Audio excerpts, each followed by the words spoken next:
Vojtech Zamarovský. Tohto významného spisovateľa 20. storočia sme si vybrali, pretože je jedným z najzaujímavejších autorov literatúry faktu. Vojtech Zamarovský sa narodil v Trenčíne a pochádzal z rodiny kominárskeho majstra.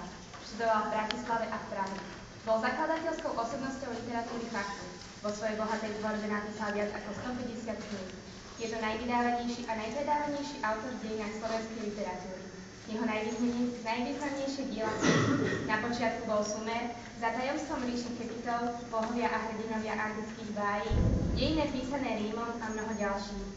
Rodinný dom Vojtecha Zamarovského sa zachoval dodnes, leží pod Trenčianskym hradom a je zachovaný ako kultúrna pamiatka. Zomrel v Prahe, kde je aj pochovaný. Jeho knihy sú prekladané na celom svete, čítajú sa ako rozprávky. Plagát urobili s veľkou chuťou a výsledok nás veľmi potešil.